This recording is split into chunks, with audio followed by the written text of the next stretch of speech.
takeoff checklist complete. US Airways Flight 1549 has just left New York's LaGuardia Airport.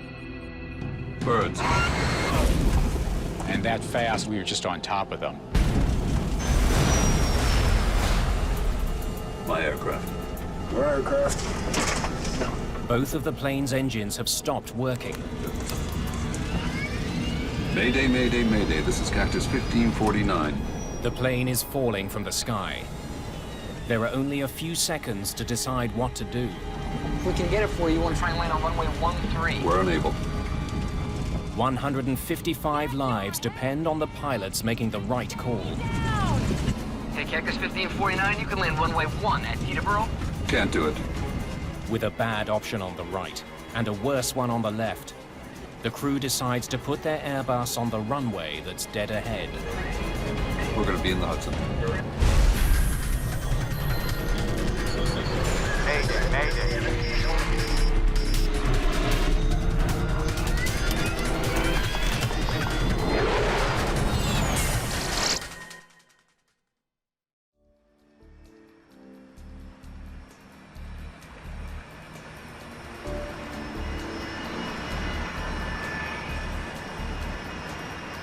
New York's LaGuardia Airport, mid-afternoon. Please take a moment to listen to this important... US Airways Flight 1549 is a short hop from New York City to Charlotte, North Carolina. At least it will be a little warmer in Charlotte. Your seat serves flotation device. Together in the cockpit today are Captain Chesley Sullenberger, 57, Clear to push. and First Officer Jeffrey Skiles, 49.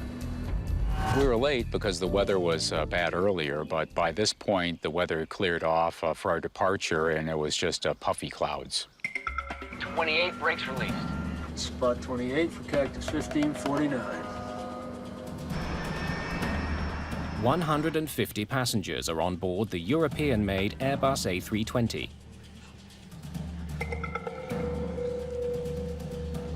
Businessman Clay Presley is on his way home to Charlotte. I arrived at the airport at LaGuardia. It was very cold. It had been snowing a little bit that day, and we had a storm coming in, so we wanted to make sure we made that flight and weren't hung up or delayed on some later flights. The crew flew in an hour earlier from Charlotte, with Sullenberger at the controls. Your brakes, your aircraft. First Officer Skiles will be flying the plane back to Charlotte. My aircraft. It's a common sharing of piloting duties. Cactus 1549, runway 4, clear for takeoff. Cactus 1549, clear for takeoff. This trip marks the final leg of a 4-day sequence of flights for both men. We made our standard call-outs. It was just a normal takeoff, normal procedures on the climb out. There was absolutely nothing at all to indicate that this would be any different than any other takeoff in my entire career. But by the end of the day, they'll be the most famous crew on the planet. Gear up, please.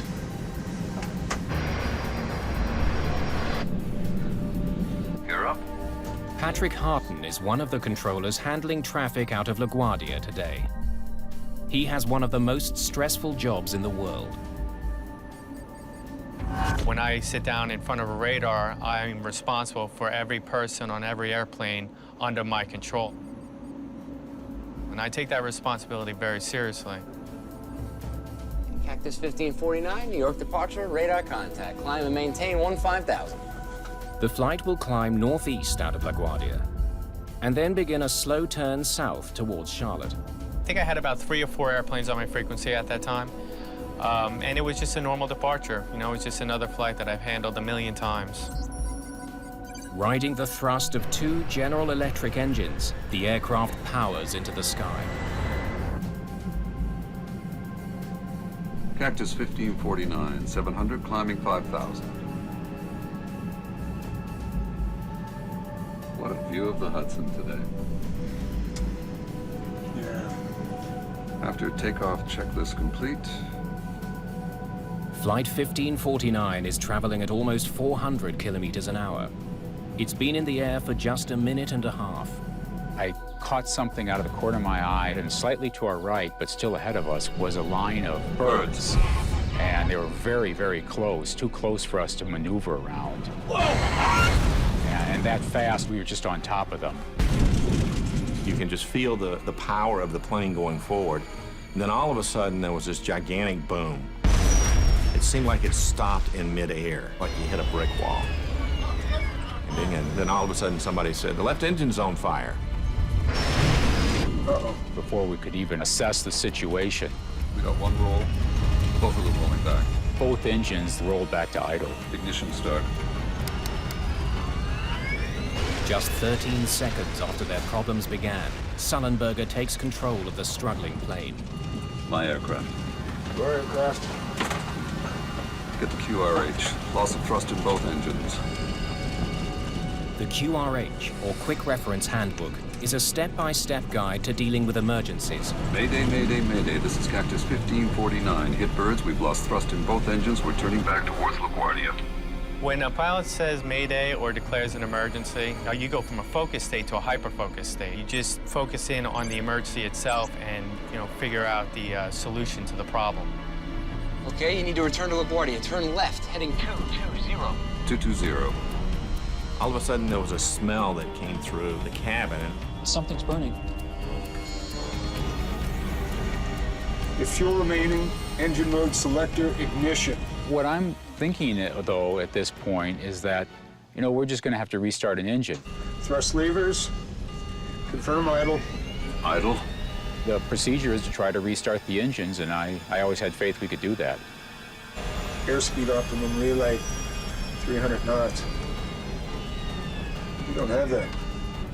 We don't. Okay, Cactus 1549, if we can get it for you, you want to try and land on runway 13. We're unable. The conversations with Captain Sullenberger were very short and to the point, which was very appropriate for the emergency. There was a lot going on and wasn't much time to handle it. When Captain Sullenberger simply said unable, it didn't bother me. I mean, he had his hands full flying the airplane, and I understood that. So my job is just to move on to the next option. All right, Cactus 1549, it's going to be traffic for runway 31. Unable. Harton still wants the jet to return to LaGuardia, but Flight 1549 is now just 1,400 feet above the ground. Cactus 1549, runway 4 is available if you want to make left, traffic runway 4. I'm not sure we can make any runway. What's to our right? Anything in New Jersey? Teterboro? Okay, yeah, off to your right side is Teterboro Airport. You want to try to go to Teterboro?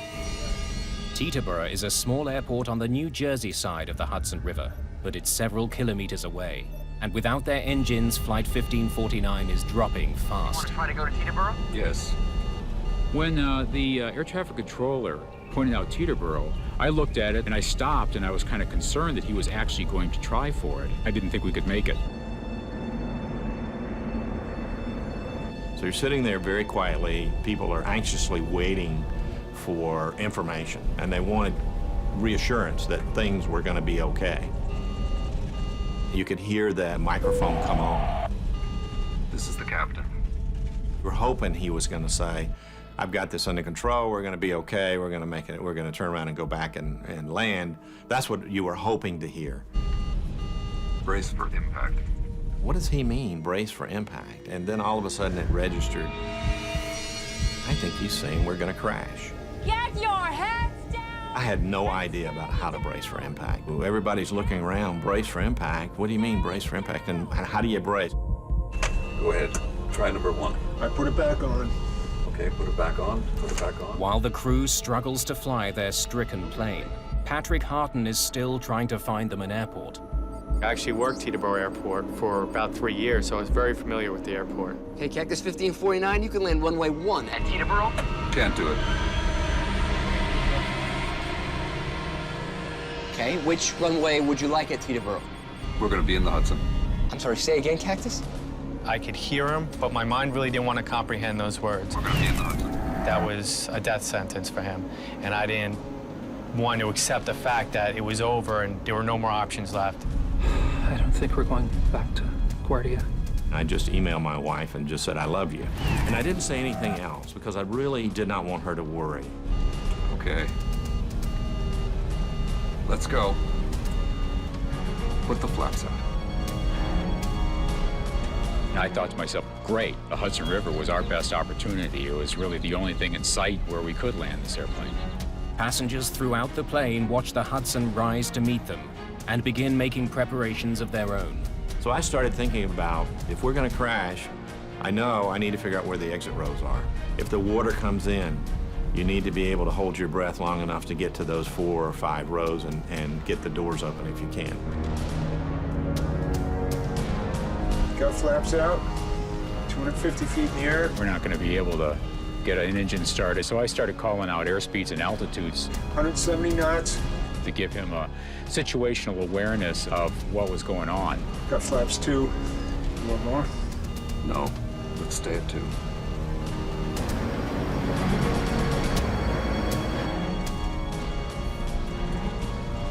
Got any ideas? Actually, not. We were so focused on what we were doing, and I always thought it would work out. Below 300 feet, Patrick Harton's radar can't see the plane. Flight 1549 disappears. When the aircraft disappeared off my radar, I just assumed that there weren't going to be any survivors. In the cabin, the passengers prepare for the inevitable. All the passengers really started kind of pulling together, and somebody yelled out as we were going down, "Be ready at the doors!" The folks at the door says, "We're ready." I was just scared to death. We're going to brace.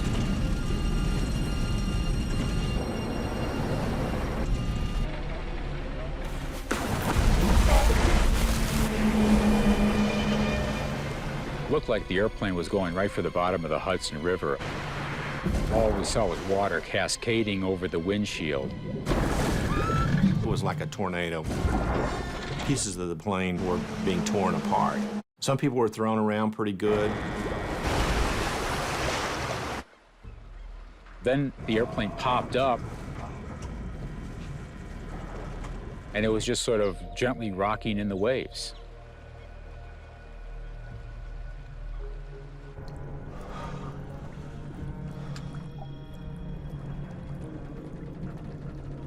We all just sat there. We were all in shock, and we were waiting for what's next. US Airways Flight 1549 was in the air for just 5 minutes and 8 seconds.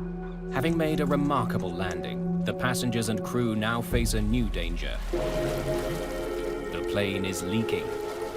The ice-cold water of the Hudson is pouring into the cabin.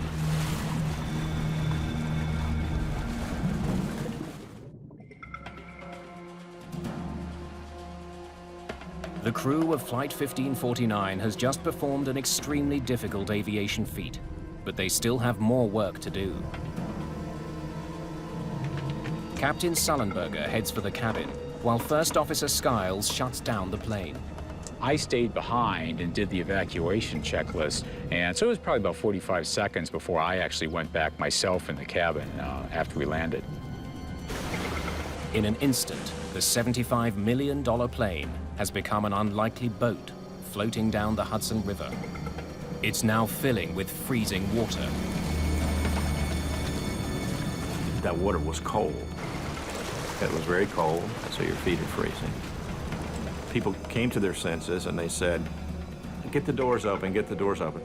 At air traffic control, Patrick Harton has no idea the plane even made it down safely. I didn't think anyone could survive a water landing like that.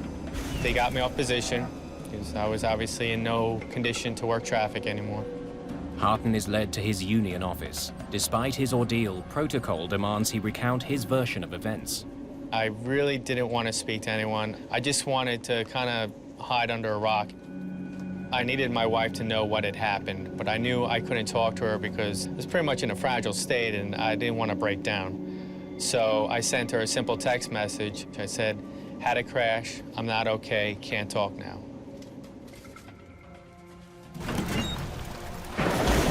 Passengers nearest the exits open the doors quickly, while Sullenberger and the cabin crew begin managing the evacuation.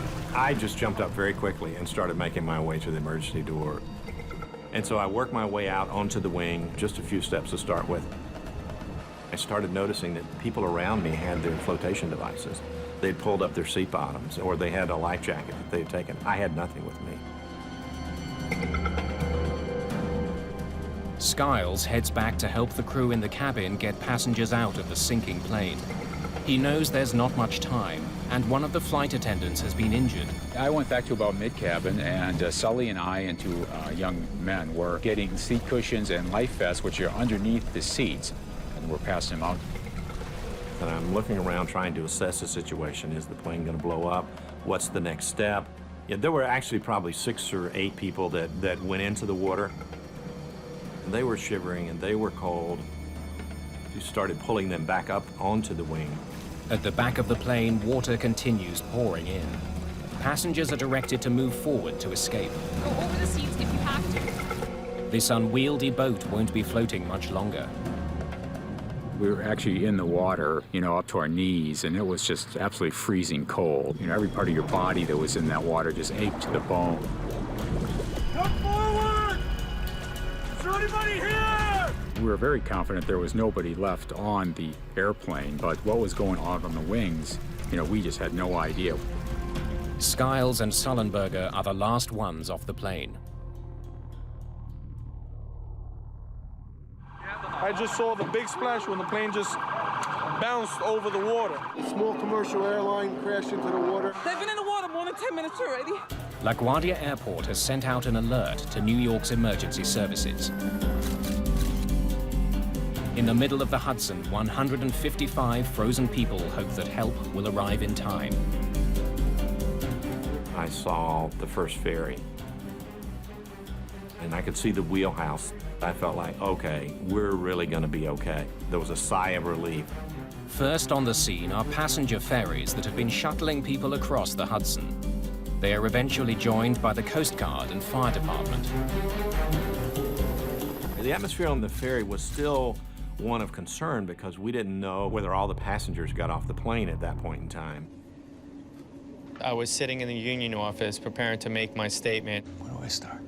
And that's when one of my friends popped their head into the office and said, "Hey, Patty, it looks like everyone made it." And I was like, "Really?" That was incredible news. I mean, I was still traumatized by the event itself, but the fact that everyone made it was just, it's like the weight of the world was lifted off my shoulders.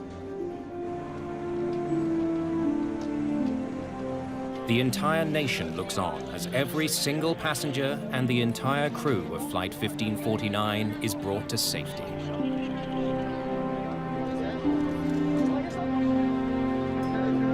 It's cold! Are you okay?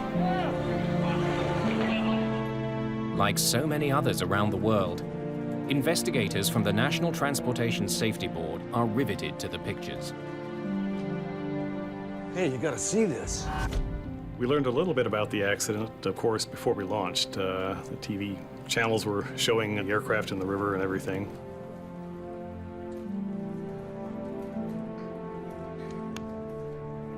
All agree that the landing is extraordinary. I think it's a miracle, and very blessed to have walked away. I reached over to Captain Sully and just said, "I just want you to know you saved my life and everyone's lives here." In my mind, we were dead, and every one of us came out of that alive. It's a miracle. By evening, the plane is almost completely underwater. The current is pushing it towards the edge of the river.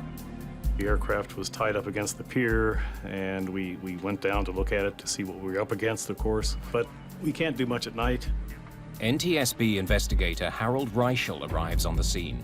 The water was dark, of course. We just saw the tail and most of the fuselage, and one of the wings was underneath the water. We knew it was going to be quite difficult to get it, A, out of the water, and then B, to a place where we could examine the components of the airplane in a more controlled manner. For investigators, it's an unusual situation. Normally, their main task is to uncover the cause of a crash. With Flight 1549, the cause seems obvious. Birds. The original Mayday call was clear. Mayday, Mayday, Mayday. This is Cactus 1549. Hit birds. We've lost thrust in both engines. We're turning back towards LaGuardia. Okay, you need to come back. The crew reported that they hit several birds shortly after takeoff. I think everybody realized that a bird strike had occurred. What people didn't know was what kind of birds brought the aircraft down, whether it might have been a combination of a bird strike plus something else, whether the crew acted and flew the aircraft as they should have. My aircraft. Your aircraft. Get the QRH. U.S. Airways pilot made an incredibly skillful emergency landing in the Hudson River. Investigators want to interview both pilots, but their sudden fame makes them hard to get to. It became a little bit more difficult than usual to A, locate the flight crew, and then B, to talk to them. They were instant heroes.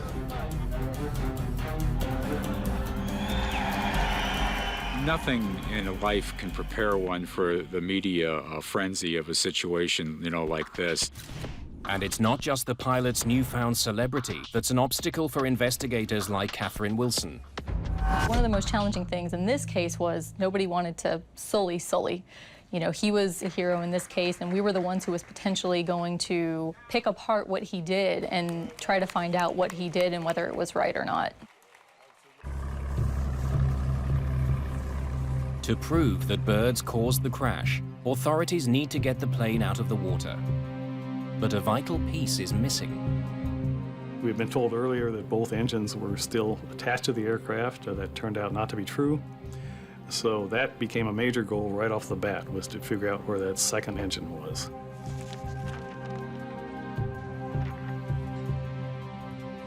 We didn't know exactly where it was. Let's focus on this area. But we had films of the aircraft actually touching down, and we could cross-reference different things.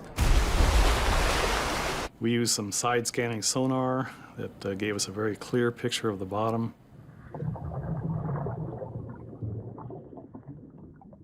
It wasn't that easy to do because the Hudson River has a current, and the current changes throughout the day. So it took 3 days, ultimately, to find the engine.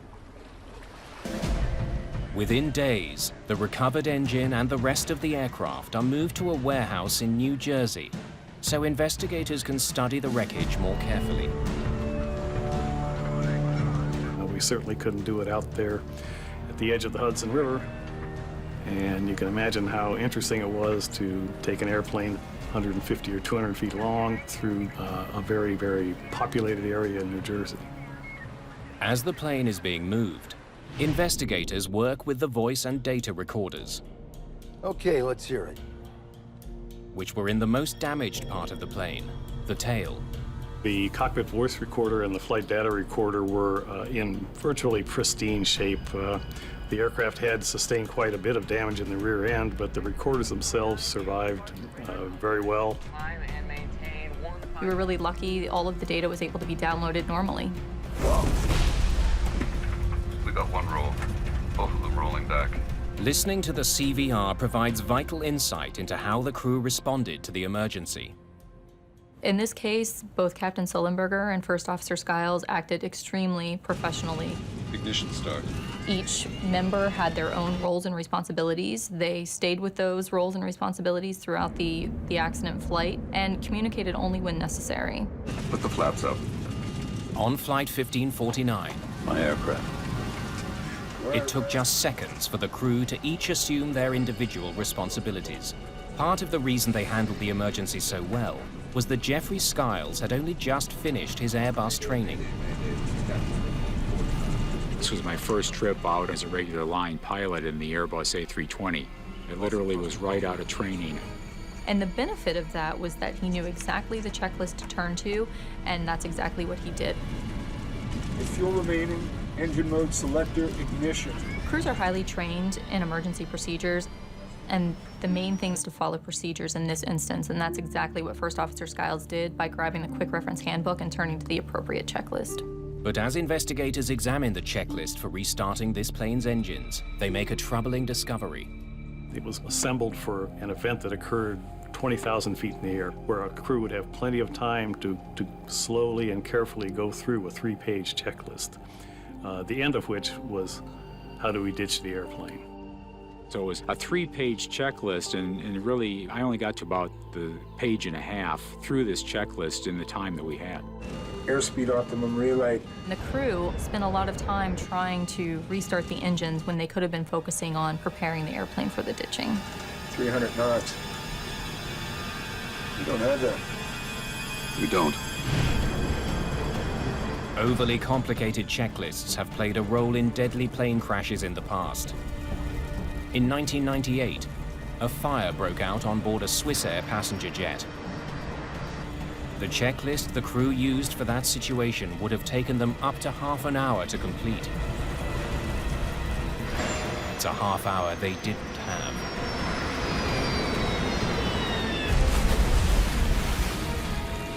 But on Flight 1549, the checklist was far from the greatest challenge facing Sullenberger and Skiles. I'm not sure we can make any runway.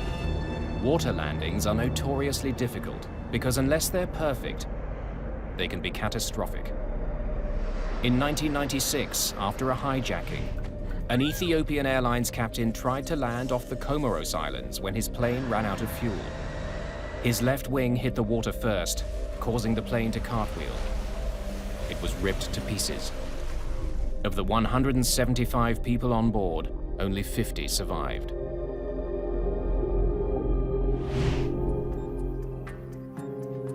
Investigators soon learn that none of the major airlines use simulators to teach pilots how to land on water. Training for ditching in a simulator is very difficult. We don't have the models to accurately simulate what an airplane would do when it touches down on water. Given the rarity of this type of event, it would be very difficult to justify training pilots for this type of event. But even without ever going through a simulation, Captain Sullenberger got almost everything right. He kept the nose up and wings level. He let the tail hit the water first, slowing the jet down enough so that it survived the impact. Nice flying. NTSB investigators turned to their own simulation to answer a vital question. This is the captain. Did Sullenberger have to land in the Hudson? Brace for impact. Or could he have made it to a runway? Mayday, mayday, mayday. This is Cactus 1549. Hit birds. Investigators studied Chesley Sullenberger and Jeffrey Skiles' actions in the moments after their plane collided with birds.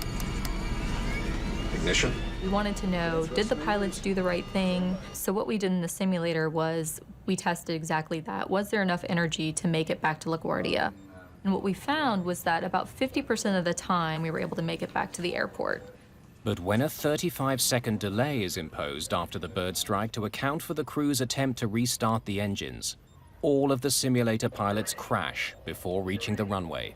When we took into consideration the decision-making process that Captain Sullenberger went through, we realized that it was not possible to make it back to the airport. Cactus 1549, runway 4 is available. There's no doubt. We're going to be in the Hudson. Putting the plane in the Hudson was the right call. Sullenberger didn't have enough altitude to glide to either LaGuardia or Teterboro airports.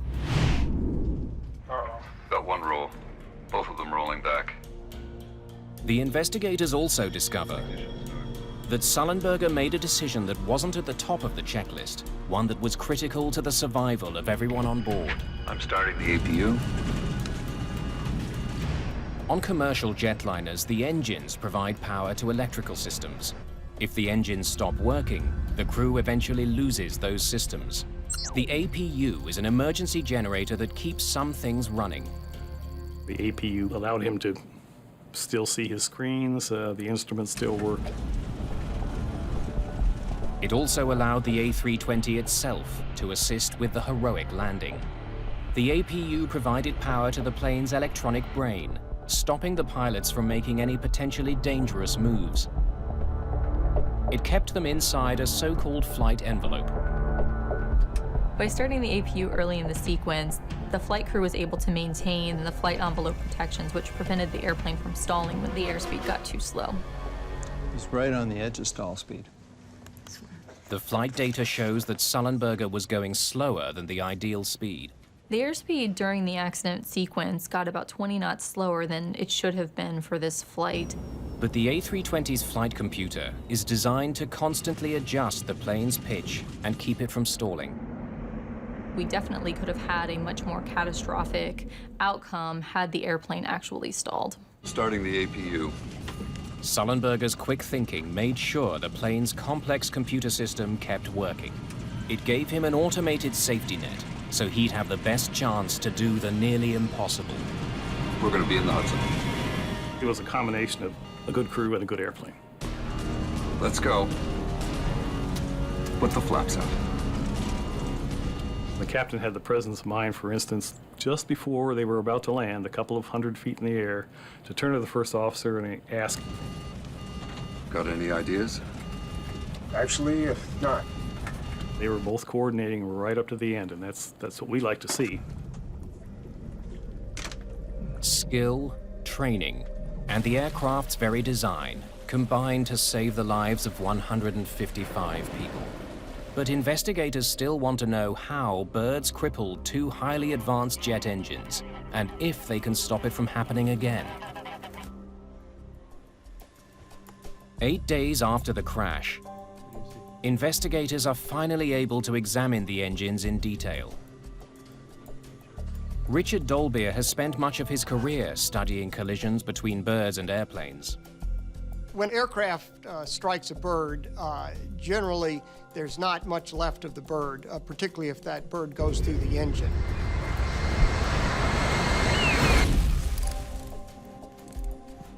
The engines are analyzed piece by piece to try and figure out exactly what happened 3,000 feet above New York. Let's look inside. We expose the engine surfaces to a black light. Proteins from many tissues will fluoresce with a black light. Much of the tissue was already gone, but many of the proteins stayed on the surfaces of the engine. Look at that. Deep in the right engine, investigators find about a cup of charred remains. Most of the remains found were just muscle tissue, bone fragments, and minuscule feather remains. I was able to find about 29 samples in one engine and 14 in the other. But the engines aren't the only part of the plane that's been damaged. Birds. Whoa! The aircraft hit many birds. So we found evidence on the wings and on the flaps and on the fuselage, but the plane can still fly when that occurs. The threat posed by bird strikes is well known. Bird strikes are a much bigger problem than the general public realizes. In the last 20 years, there have been approximately 210 aircraft that have been destroyed because of collisions with birds. This Boeing 757 ingested a crow while taking off from Manchester, England, later landing safely. In 2008 alone, there were 4 dramatic accidents. A Boeing 747 sucked a kestrel into one of its engines. The crew aborted takeoff and survived. The plane was ruined. This jet ingested pelicans into both engines, and one ended up in the cockpit. Repairs cost $2 million. The engine of an MD-10 was severely damaged by a gadwall. The repair cost was $900,000. And 5 people were killed when this Cessna smashed into at least one pelican. More than 200 people have died in bird strike accidents since 1988. The problem could get worse because there are more birds out there. By restricting the use of pesticides that were hazardous to birds, such as DDT, we've seen a tremendous rebound in the populations of bird species. A remarkable increase in the Canada geese that are resident, non-migratory birds. Nationwide, the population has grown from about 1 million to about 4 million. At LaGuardia, one of the airport's biggest problems is a year-round goose colony on nearby Rikers Island.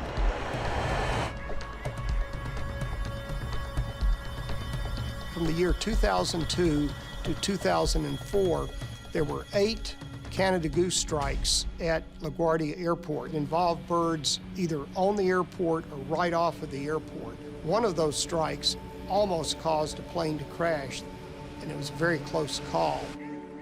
For the past several years, airport officials have rounded up hundreds of geese from Rikers Island and euthanized them. It's controversial, but should be effective. So, where did these birds come from? If the geese that hit US Airways Flight 1549 were local, they can be controlled. Investigators need to know more about them. The remains that we did find were so small that we couldn't really tell what type of birds. We enlisted the help of the Smithsonian Institution. They can take remains, even very small remains, small pieces of feathers or flesh or whatever, and they can identify them. The hope is that DNA analysis of the remains will not only confirm the bird's species, but also offer clues as to where they came from.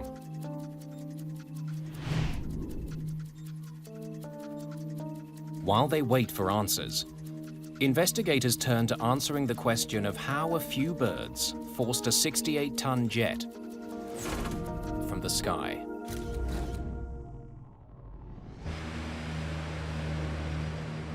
Before they can be used in a passenger jet, engines undergo rigorous testing to prove they can perform under extreme conditions. The tests include ingesting frozen bird carcasses.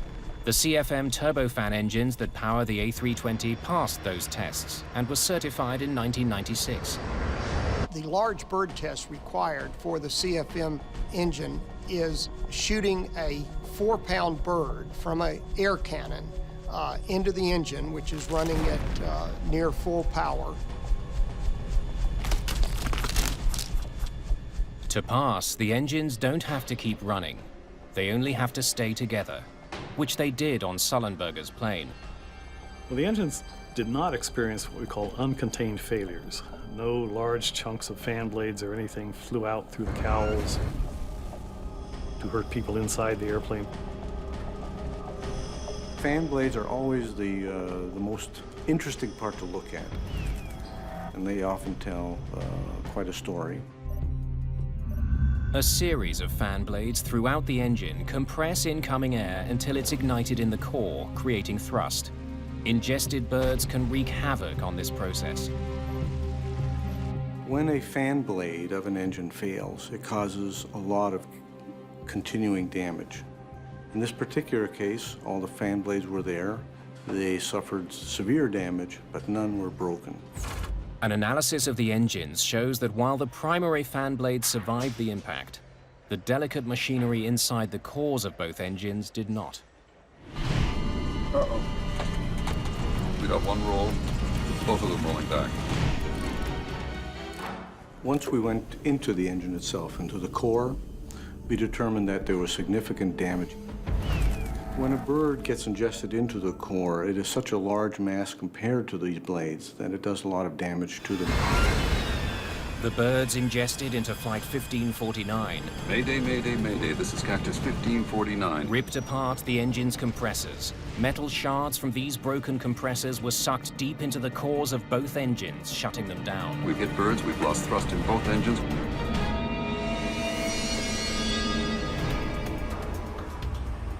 When DNA results come back from the Smithsonian Institution, investigators finally understand why Flight 1549 lost both its engines. The birds that struck Sullenberger and Skiles' aircraft were adult Canada geese. They were far larger than anything the engines were ever tested for. Because of that analysis, we know that these birds ingested each probably weighed about 10 pounds. The tests also confirmed that as many as 4 large birds had hit Flight 1549's engines. It was simply too much for them to handle. Rarely do birds get ingested into the core of the engine. Rarely does an engine ingest the bird and then stop running completely. That's a very rare event. Ignition start. What makes this one even rarer is that both engines ingested birds and both shut down. We're going to be in the Hudson. The DNA test also proves that the geese involved in this accident were not the local geese that LaGuardia has worked so hard to manage. These were geese that had been in northern Canada during the preceding summer. They were migratory geese. The collision between the migrating geese and Flight 1549 happened 7 kilometers from the airport. It means that none of the existing programs for reducing the number of birds would have prevented the collision. It also means that what happened to that flight could happen again, unless a way can be found to keep birds and planes apart. Romeo Whiskey 2-1, radar contact, loss report 20 DME southeast Every year, about 2 million planes pass over New York's airspace.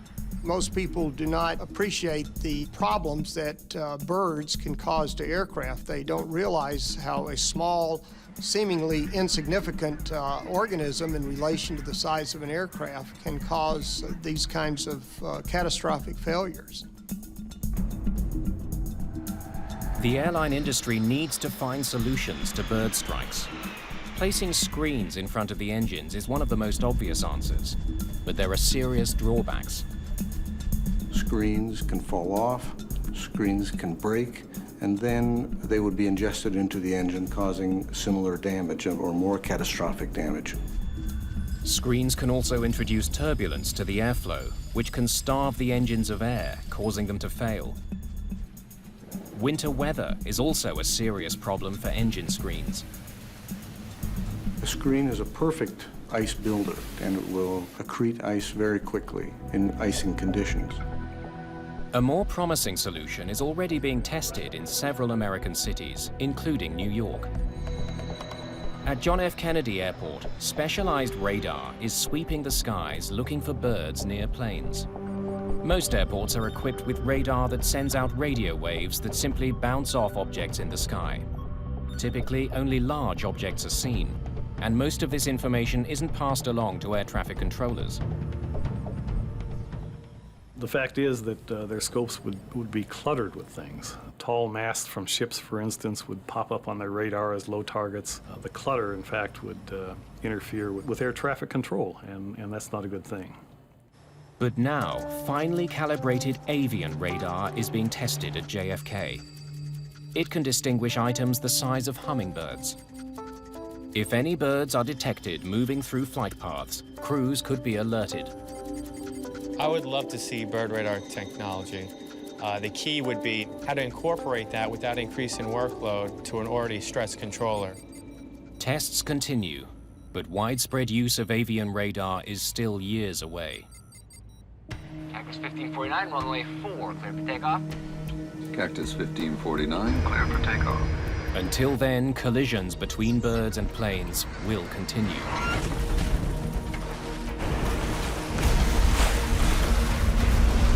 What the safe outcome of Flight 1549 proved is that right now, the best defense against this threat is a good team in the cockpit.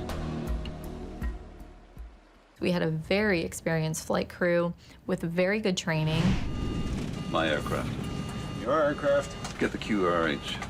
All your training that you've done, all the years that you've been flying the airplanes, it all just comes back to you when you need it. My aircraft. Sully and I worked together extremely well on this event. I knew what was in his mind, and he knew what was in my mind. We were both accomplishing our individual roles, but we had a knowledge of the whole situation. Okay, you need to return to LaGuardia. Turn left, heading 220. 220. This event definitely puts things in perspective for you as a controller. One thing I appreciate more, the teamwork and how when you work together, you can pretty much accomplish whatever you need to accomplish. Off to your right side is Teterboro Airport. You want to try and make Teterboro? We're going to be in the Hudson. The landing in the Hudson took training and skill. It also took a bit of luck. We had a very clear day. We had a perfect condition for the river. So there was just a series of really fortunate events that occurred that assisted this crew in landing successfully on the river. Well, at the safety board, we don't really deal in miracles very often, but this event had a lot of things that came together at the right time and the right place. And so a lot of us are thinking, well, maybe we do have a miracle here. What a view of the Hudson today.